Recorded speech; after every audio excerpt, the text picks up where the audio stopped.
ایران کا صہیونی ریاست پر بڑا وار، اسرائیل پر بیلسٹک میزائلوں کی بارش، 4 اسرائیلی ہلاک، 70 سے زائد زخمی، تل ابیب دھماکوں سے لرز اٹھا، متعدد عمارتیں تباہ، ایمرجنسی نافذ، پوری صہیونی ریاست میں خطرے کے سائرن بج اٹھے، کئی علاقوں میں بجلی بند، اسرائیلی شہری بنکرز میں چھپ گئے۔ اسرائیلی میڈیا کے مطابق گشندان میں 2 ایرانی میزائل گرنے کی اطلاعات ہیں۔ تل ابیب میں حملوں کے بعد متعدد عمارتوں کو آگ لگ گئی، دھوئیں کے بادل چھا گئے، مقبوضہ بیت المقدس میں بھی دھماکوں کی آوازیں سنائی دی گئیں۔ ایرانی میڈیا کا کہنا ہے کہ اسرائیل کی ڈیفنس منسٹری کے ہیڈ آفس کے باہر بھی دھماکہ ہوا، اسرائیل میں 150 اہداف کو نشانہ بنایا۔ پاسداران انقلاب کا کہنا ہے کہ ایرانی فوج اسرائیل میں ان اہداف کو نشانہ بنا رہی ہے جہاں سے جارحیت کی جا رہی ہے۔ اسرائیلی ڈیفنس فورس نے تصدیق کرتے ہوئے بتایا ہے کہ ایران نے اسرائیل پر بیلسٹک میزائل داغ دیے۔ ایران کی جانب سے 2 اسرائیلی طیارے مار گرانے اور خاتون پائلٹ کو گرفتار کرنے کا بھی دعویٰ۔ جوابی حملے کے بعد ایرانی شہری سڑکوں پر نکل آئے، ملک بھر میں جشن کا سماں، افواج کے حق میں نعرے، یمن، غزہ اور لیبیا میں بھی شہریوں نے جشن منایا۔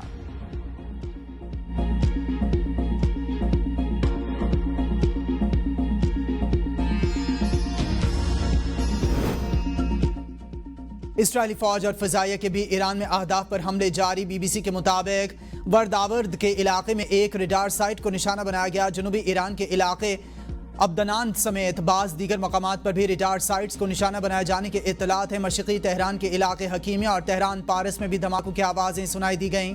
مہرآباد کے علاقے میں ایک بڑے دھماکے کی تصدیق، حکیمیہ میں امدادی ٹیمیں روانہ۔ ایرانی حکام کی مہرآباد کے علاقے میں واقع آزادی ٹاور کو نقصان پہنچنے کی تردید۔ اسرائیلی حملوں میں اب تک ایران کی فوجی قیادت سمیت 78 افراد جاں بحق۔ ایران کا اسرائیل کے خلاف آپریشن وعدہ صادق سوئم، اسرائیلی دفاعی نظام ایرانی میزائلوں کو روکنے میں ناکام۔ ایران نے اسرائیل پر 200 میزائل داغ دیے۔ اسرائیلی میڈیا کی تصدیق، تل ابیب اور یروشلم میں دھماکوں کی آوازیں سنائی گئیں۔ یروشلم میں مقیم امریکی سفارت خانے کے عملے کو شیلٹرز میں جانے کی ہدایت۔ ایران میں اسرائیلی حملوں میں 78 شہری شہید، 341 زخمی۔ پاسداران انقلاب کا کہنا ہے کہ اسرائیل پر جلد ہی خیبر میزائل داغے جائیں گے، دنیا حیران ہوگی۔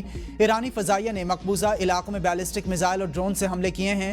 ایران کے سپریم لیڈر آیت اللہ خامنائی نے کہا، ہمارا انتقام ابھی شروع ہوا ہے، اسرائیل میں کوئی جگہ بھی محفوظ نہیں ہوگی، صہیونی ریاست کو اپنے جرائم کا خمیازہ بھگتنا پڑے گا۔ ایران کو معلوم نہیں انہیں کس چیز سے نشانہ بنایا جائے گا، اسرائیل کی پھر دھمکی۔ اسرائیلی وزیراعظم بنجامن نیتن یاہو نے کہا ہے کہ تاریخ کی بڑی فوجی کارروائی رائزنگ لائن میں مصروف ہیں، مزید کچھ آنے والا ہے۔ ایران کے خلاف کارروائی کا مقصد جوہری اور بیلسٹک میزائل کا خطرہ ناکام بنانا ہے۔ اسرائیلی فوج نے ایران کے اعلیٰ فوجی کمانڈرز اور ایٹمی سائنسدانوں کو ختم کر دیا۔ نیتن یاہو کا مزید کہنا تھا کہ ایران کی افزودگی کی سہولت اور اس کی بیلسٹک میزائل کے بڑے حصے کو تباہ کر دیا۔ امید ہے مشرق وسطیٰ میں جلد امن آئے گا۔ امریکی صدر ٹرمپ کا بھی ایران پر مزید بڑے حملوں کا اندیہ، کہا کہ اب وقت ختم ہو رہا ہے۔ ایران کو پہلے بھی معاہدہ کرنے کا موقع دیا گیا تھا، ایران کو اب بھی معاہدے کی طرف آنا چاہیے، اس سے پہلے کہ کچھ باقی نہ بچے۔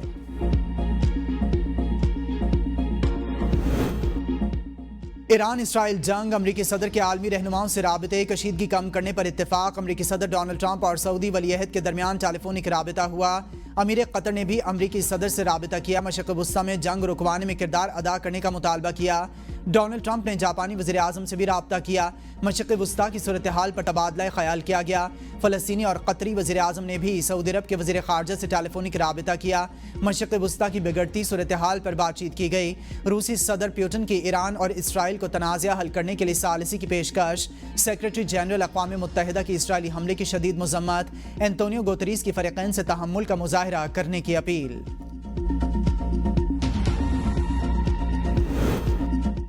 اسرائیلی جارحیت ناقابل قبول، ایران کو دفاع کا پورا حق حاصل ہے۔ اقوام متحدہ میں پاکستان کے مستقل مندوب عاصم افتخار نے اجلاس سے خطاب میں کہا، پاکستان ایران پر اسرائیل کے غیر قانونی حملے کی مذمت کرتا ہے۔ اسرائیلی حملہ ایران کی خود مختاری اور علاقائی سالمیت کی خلاف ورزی ہے۔ اسرائیلی حملے میں امن، سلامتی اور استحکام کو سنگین خطرات لاحق ہیں اور اسرائیل کی جانب سے خود مختاری کی مسلسل خلاف ورزیاں معمول بنتی جا رہی ہیں۔ اسرائیل نے امن مذاکرات کے درمیان ایران پر حملہ کیا۔ عالمی برادری کو اسرائیلی جارحیت کا نوٹس لینا چاہیے۔ ایران کی درخواست پر اقوام متحدہ کی سلامتی کونسل کا اجلاس بے نتیجہ ختم۔ اجلاس کے بعد اعلامیہ بھی جاری نہ ہوا۔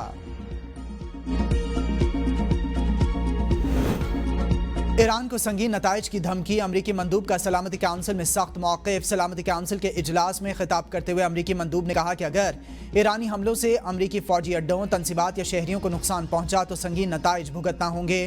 امریکہ کی اولین ترجیح خطے میں اپنے شہریوں اور فورسز کا تحفظ ہے اور اس مقصد کے لیے ہر ضروری اقدام کیا جائے گا۔ انہوں نے ایران کی قیادت پر زور دیا کہ وہ عقل مندی کا مظاہرہ کرے اور کشیدگی کے خاتمے کے لیے بروقت مذاکرات کا راستہ اپنائے۔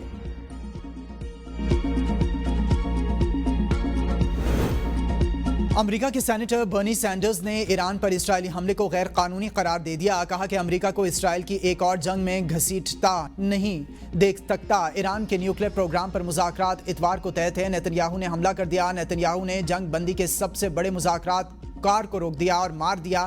نیتن یاہو نے امریکہ کی سفارتکاری کو نیچا دکھایا ہے۔ نیتن یاہو نے ہزاروں شہریوں کی جانوں کو خطرے میں ڈالا۔ صہیونی جارحیت کی انتہا، مسجد اقصیٰ اور الخلیل میں مسجد ابراہیمی کو بند کر دیا۔ اسرائیلی فوج نے مسجد کے دروازوں کو بند کر دیا اور نمازیوں کے داخلے پر پابندی عائد کر دی۔ حماس کی اسرائیلی اقدام کی مذمت، عرب اور اسلامی دنیا سے مسجد اقصیٰ میں داخلے پر پابندی ختم کرانے کا مطالبہ۔ اسرائیل نے کرونا وبا کے بعد پہلی بار مقدس مقام کو نمازیوں کے لیے بند کر دیا۔ Pakistan nursing and midwifery council کی صدر فرزانہ ذوالفقار کی تعیناتی کا نوٹیفیکیشن کل عدم قرار۔ اسلام آباد ہائی کورٹ نے جواد امین خان کو صدر کے عہدے پر بحال کرنے کا حکم دے دیا۔ شاہد حسین کو بھی پاکستان نرسنگ کونسل کے نائب صدر کے عہدے پر بحال کرنے کا حکم۔ عدالت کا 30 صفحات پر مشتمل تفصیلی فیصلہ جاری۔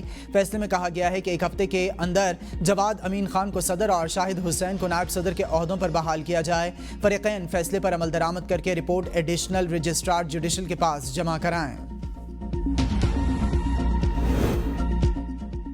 بانی پی ٹی آئی کی 9 مئی جلاؤ گھراؤ کے 8 مقدمات میں ضمانتیں سماعت کے لیے مقرر۔ لاہور ہائی کورٹ کا 2 رکنی بینچ 16 جون کو سماعت کرے گا۔ رجسٹرار آفس نے کیسز کی کاز لسٹ جاری کر دی۔